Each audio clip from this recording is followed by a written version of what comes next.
पासून हे पावसाचा जोर आणखीन वाढत जाणार आहे, म्हणजे 24, 25, 26 असा वाढत जाणार आहे आणि जवळपास 10 जुलै पर्यंत, म्हणजे 10 जुलै पर्यंत चांगला असा सगळीकडे पाऊस पडणार आहे आणि सगळ्या शेतकऱ्याची पेरणी होणार आहे. म्हणून हा अंदाज सर्व शेतकऱ्यांनी लक्षात घ्यायचा. राज्यातल्या सर्व शेतकऱ्याला सांगू इच्छितो की आज देखील पूर्व विदर्भ, पश्चिम विदर्भ, दक्षिण महाराष्ट्र, उत्तर महाराष्ट्र, कोकणपट्टी, खानदेश, मराठवाडा सगळीकडे काय होणार आहे, म्हणजे हे पाऊस काय होणार दररोज, आज सकाळी वेगळ्या भागात, दुपारी वेगळ्या भागात, रात्रीच्याला वेगळ्या भागात, असं करत करत सगळीकडे हे पाऊस जाणार आहे आणि सर्व शेतकऱ्याची पेरणी होणार आहे. म्हणून हे अंदाज सर्व शेतकऱ्यांना लक्षात घ्यायचा. शेतकऱ्यांना घाबरू नका, यावर्षी पेरणी होणार म्हणजे होणार. तुम्हाला एक म्हटलं होतं ना, 1 जूनच्या शेवटच्या आठवड्याचा एक टप्पा राहील, जुलैचा पहिला टप्पा एक राहील आणि जुलैच्या 10 जुलै ते 15 जुलैमध्ये एक टप्पा राहील. पण सगळ्या शेतकऱ्याची पेरणी होणार आहे. म्हणून हा अंदाज लक्षात घ्यायचा. खास करून परत एकदा सांगू इच्छितो, आज देखील मुंबई, पुणे, घाटमाता, नाशिक ह्या पट्ट्यामध्ये, रायगड पासून रत्नागिरी ह्या पट्ट्यात आज जोरदार पावसाला सुरुवात होणार आहे.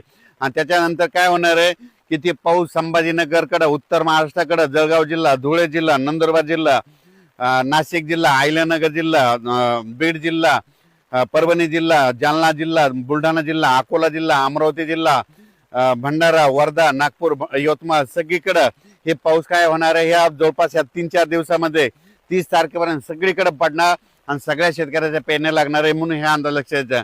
त्याच्यानंतर मला सातारा, सांगली, सोलापूर आणि धाराशिव, लातूर जिल्ह्यातले फोन आले, तिकडे पाऊस पडला, म्हणजे हे गेलेलंच नाही. तर त्यांच्यासाठी आनंदाची बातमी, त्यांच्याकडं म्हणजे आज 25 म्हणजे 24 आहे, आजच्याला सुरुवात होईल, पण तिकडं मात्र 25 ते 30च्या दरम्यान सोलापूर जिल्हा, लातूर जिल्हा, सांगली जिल्हा, सातारा जिल्हा, कोल्हापूर जिल्हा जोराचा पाऊस पडणार आहे आणि त्यांची देखील पेरणी होणार आहे. म्हणजे पश्चिम महाराष्ट्रात देखील चांगले वडीनाले वाहतील असा पाऊस पडणार आहे. म्हणून हा अंदाज सर्व शेतकऱ्यांनी लक्षात घ्यायचा. ज्या भागाकडे अद्यापही पाऊस आलेला नाही त्यांच्यासाठी आनंदाची बातमी, म्हणजे आजपासून त्या भागात देखील पावसाला सुरुवात होणार आहे. आणि त्या ज्या भागात अद्यापही पाऊस पडला नाही आणि त्यांच्याकडे पाऊस पडल्याच्या नंतर चांगली ईदभर ओल गेली, तुम्ही तुमचा पेरणीचा निर्णय घेऊ शकता. कारण की तुम्हाला सांगू इच्छितो, पावसाळ्यामध्ये कसं असतं, मान्सून आल्याच्या नंतर पहिला पाऊस पडतो आणि त्याच्यानंतर येतच नाही. पण हे अशी परिस्थिती आहे. आज आहे 24 जूनला, आज तुमच्या भागात सुरू झाला, लगेच 2 दिवसानं परत तुमच्याकडे येणार आहे. म्हणजे असं करत करत 10 जुलै पर्यंत महाराष्ट्रामध्ये दररोज वेगवेगळ्या भागात पाऊस पडणार आहे, सगळ्या शेतकऱ्याची पेरणी होणार आहे. म्हणून हा अंदाज सर्व शेतकऱ्यांनी लक्षात घ्यायचा.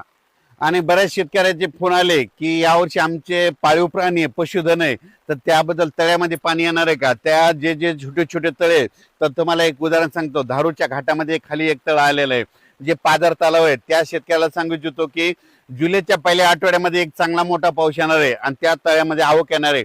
त्याच्यानंतर आणखीन तुम्हाला एक सांगू इच्छितो की उत्तर महाराष्ट्र, मुंबई, पुणेकडे ह्याने 24 ते 30च्या दरम्यान मुंबईकडे, उत्तर महाराष्ट्र, पुणे, त्या घाटमाता परिसरात मुसळधार पाऊस पडणार आहे, कोकणाकडे पडणार आहे. त्याच्यामुळे काय होणार आहे, पुण्याकडे खूप पाऊस पडल्यामुळे उजनी धरणात देखील त्या नदीला पाणी येणार आहे, त्याच्यात देखील थोडी थोडी आवक यायला सुरुवात होणार आहे. उत्तर महाराष्ट्राकडे पाऊस पडणार आहे, त्याच्यामुळं इकडे निळवंडे धरण, संगमनेरचे 2-4 छोटे छोटे धरणे, त्याच्यात देखील थोडी थोडी आवक येणार आहे. म्हणून हा अंदाज लक्षात घ्यायचा. पण मी म्हणलो होतं ना, यावर्षी जूनमध्ये थोडा पाऊस कमी राहील, जुलैमध्ये जास्त राहणार, ऑगस्टला 2 पाऊस मोठे पडणार आणि सप्टेंबर, ऑक्टोबर मध्ये मात्र परतीचा पाऊस जास्त पडणार आहे. म्हणून हा अंदाज